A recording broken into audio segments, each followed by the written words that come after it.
Welcome, Autograph Fisherman here, and this is part 2 of Richard Petty's profile video. Just a reminder, he just happens to have 4,746 trading cards. Petty as an owner.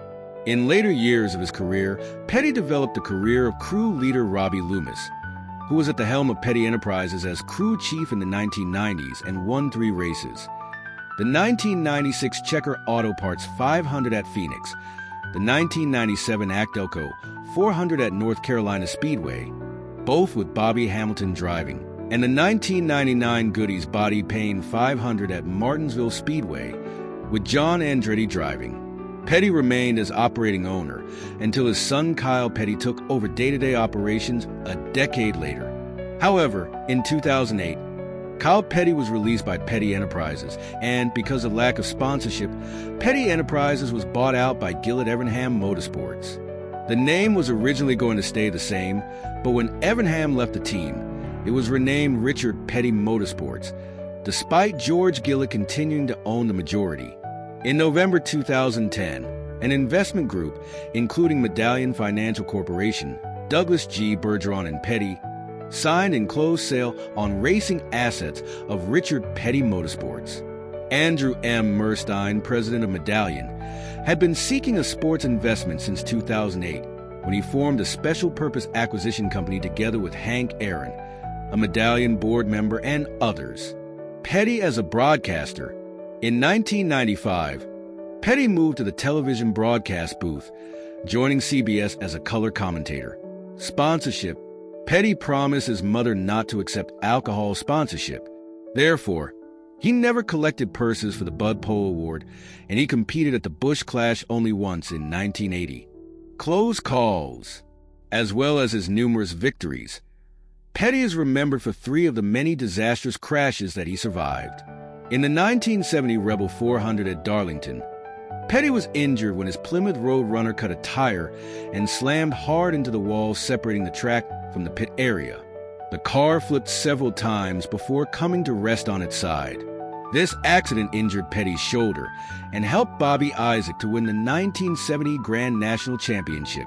During the accident, Petty's head hit the track pavement several times, a mishap that, along with Joe Weatherly's fatal crash 6 years earlier, led NASCAR to mandate the installation of the Petty-developed safety net that covers the driver's side window.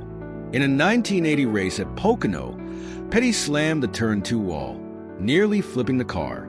He barely escaped, breaking his neck in the wreck, but still raced the next Sunday at Talladega Superspeedway. This is unlikely to happen now because of modern NASCAR rules requiring an official series medical liaison to clear a driver after a crash. In the 1988 Daytona 500 on lap 106, Petty got turned by Phil Bartdahl out of turn 4. Petty's car went aloft, tumbled many times, rode along the catch fence, and hurled parts all over the front stretch at the Daytona International Speedway. After several flips, Petty was T-boned by Brett Bodine before coming to a stop. Petty walked away with no serious injuries, except for temporary sight loss due to excessive G-forces. The crash was similar to the accident suffered by Bobby Allison during the 1987 Winston 500 at Talladega Superspeedway and Carl Edwards' 2009 Talladega crash in that, in all 3 cases, the racers' cars became airborne after turning sideways and damaged the spectator fencing, though much less in Petty's case.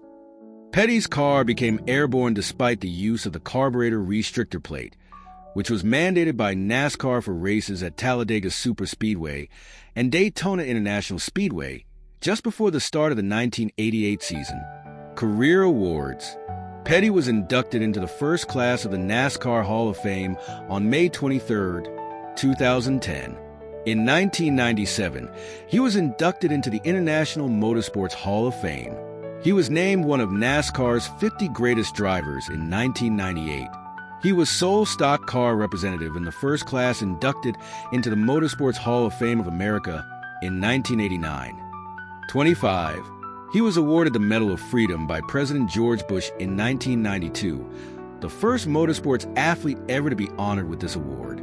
Politics. In 1978, Petty was elected to the Randolph County Commission as a Republican. In 1980, he endorsed John Connally for the Republican nomination for president. According to Petty, it was a toss-up between Connally and Ronald Reagan, but he chose Connally basically on personality. And Connally's been there in Washington a lot of times doing a lot of things. He knows the system better. He was re-elected to the county commission in 1982, 1986, and 1990. During his 1992 retirement tour, Petty took a parade lap before every race with the exception of the Southern 500, where Democratic presidential candidate Bill Clinton served as Grand Marshal.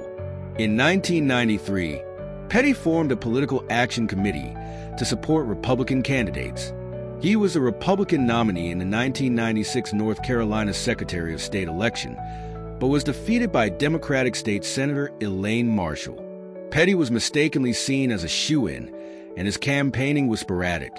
Following his loss, Petty stated, "If I had known I wasn't going to win, I wouldn't have run." In June 2016, he made an appearance on stage with Donald Trump. Life after racing. Petty is currently a spokesman for Liberty Medical, Cheerios, and the GlaxoSmithKline products Nicorette and Goody's headache powder. His portrait was featured on Brawny paper towels during a limited time when the company replaced their image with several real brawny men. General Mills created a Petty-themed packaged cereal, 43s. Its boxes featuring his image and story. Petty also played himself in the 2008 film Swing Vote, where he commends the film's protagonist by allowing him to briefly drive his famous 43 Plymouth. For public benefit, Petty and his son Kyle have lent their talent to host Lifting It Right, an automotive lift safety training DVD produced and distributed by the Automotive Lift Institute. It is used in high school vocational programs and community colleges. He has recorded public service announcements for Civitan International, a nonprofit organization of which he is a former member. He has also established a summer camp known as Victory Junction, which is intended to give seriously ill children an outdoors summer camp experience and has medical staff on hand around the clock in case of emergencies.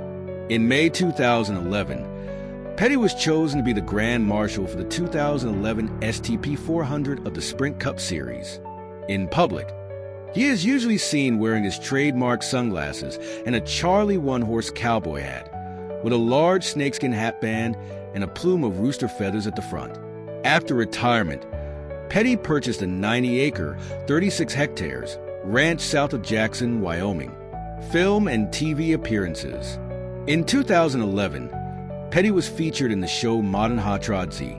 Petty's garage now builds custom cars for the general public, most of which are limited edition. He appeared as himself in the movie Swing Vote, driving in his famous blue number 43 car and letting Bud drive his car to Air Force One to meet the president.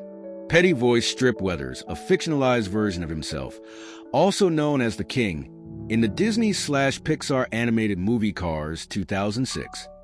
His car, the Roadrunner Superbird with the distinctive Petty blue tint and the number 43, is also the model used for the car in the movie. He is hoping to get one more victory in him before he can retire from racing on the Piston Cup circuit.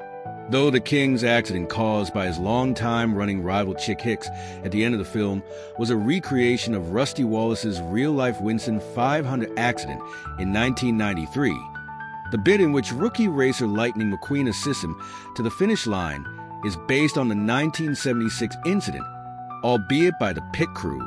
Petty's wife Linda voiced the King's wife, a 1976 Chrysler Town and Country station wagon based on Petty's family car, in that movie as well. Petty's character did not appear in Cars 2 2011, but did return in Cars 3 2017, in which Petty voiced his character as the crew chief of his nephew and new Dinoco racer Cal Weathers, who was voiced by Kyle Petty, who is Petty's son.